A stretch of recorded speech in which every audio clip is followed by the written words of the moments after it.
संसद का घेराव एमपी क्यों करेंगे, वहाँ तो रहते ही एमपी लोग। जी, कुछ प्रदर्शन की बात आई नहीं, कोई प्रदर्शन की बात नहीं है। हम रोज की तरह अपना कार्यक्रम करेंगे, कोई प्रदर्शन जैसी कोई चीज़ नहीं। हाँ, ये है कि सारे लोग काले कपड़े पहन के जाएंगे और जिनके पास काले कपड़े नहीं होंगे वो अपनी बाहों में काली पट्टी बांधेंगे, ये है। और चूँकि लोकसभा में अविश्वास प्रस्ताव चर्चा के लिए स्वीकृत हो गया है, स्पीकर साहब कुछ दिनों में उस पर चर्चा कराएंगे और नेचुरली जब अविश्वास प्रस्ताव पर चर्चा होती है तो प्रधानमंत्री ही उसका जवाब देंगे। तो जो विपक्ष की मांग थी कि प्रधानमंत्री इस पर जवाब दें मणिपुर पर, तो वो तो इस तरह से हो जाएगा, लेकिन राज्यसभा में पहले की तरह कार्रवाई चलती रहेगी, क्योंकि राज्यसभा में इस तरह का कोई आश्वासन है नहीं। हम लोगों को एक ही आशंका है कि चूंकि मणिपुर बर्मा से या म्यांमार जिसको आप कहते हैं उससे सीमा लगी हुई है, वहाँ फौजी शासन है, वहाँ बड़े पैमाने पर व्यवस्था है, टेररिस्ट किस्म के लोग हैं। और आज ही समाचार पत्रों में फ्रंट पेज पर छपा है कि बर्मा के आतंकवादियों ने भारत की सेना पर हमला किया, जिसमें हमारी एक महिला कांस्टेबल शहीद हो गई। ये आशंका हम लोगों को पहले से ही थी। चीन पास में है, जब हमारे मित्र देश न होकर पड़ोस में ऐसे देश हों जिनसे हमारे मित्रतापूर्ण संबंध नहीं हैं, कुछ को तो हम शत्रु देश मान ही सकते हैं, चीन जैसे देशों को। तो इस पर कोई लापरवाही बरतनी ही नहीं चाहिए गवर्नमेंट को। ये कोई प्रतिष्ठा का प्रश्न नहीं बनाना चाहिए।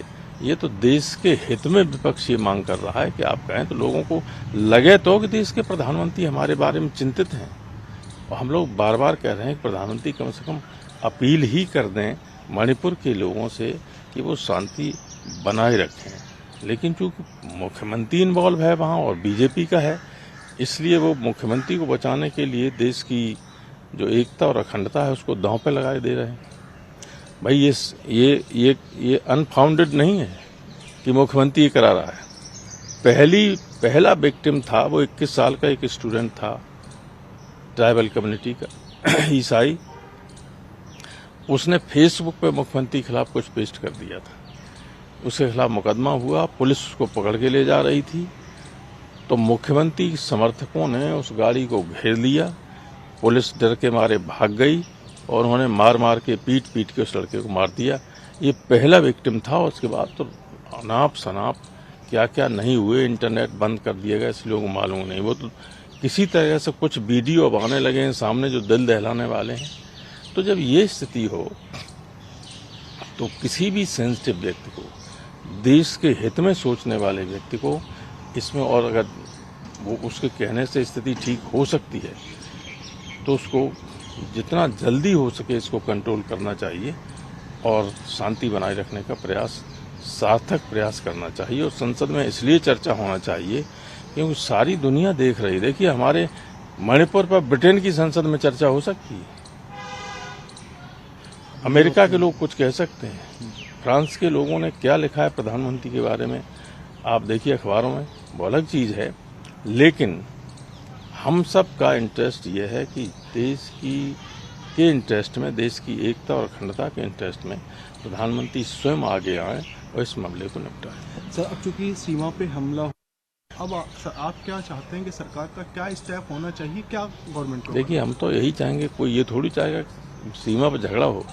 सब ये चाहते हैं कि अपनी सीमाएं सुरक्षित रहें, सीमा से आतंकवादी अंदर ना आने पाएं और देश के अंदर शांति रहना इसके लिए बहुत आवश्यक है।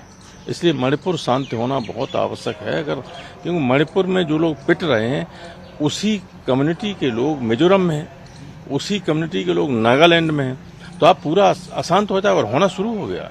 मिजोरम में लोगों ने कहा कि मैती यहाँ से निकल जा, तो ये क्या है, ये तो बढ़ गया मामला। बिल्कुल। तो इनकी लापरवाही से अगर कभी कभी छोटी सी गलती बड़ा मुश्किल पड़ जाती है, तो संभालना उसको। सरकार आज इसके ऊपर संज्ञान लेगी? लेना चाहिए।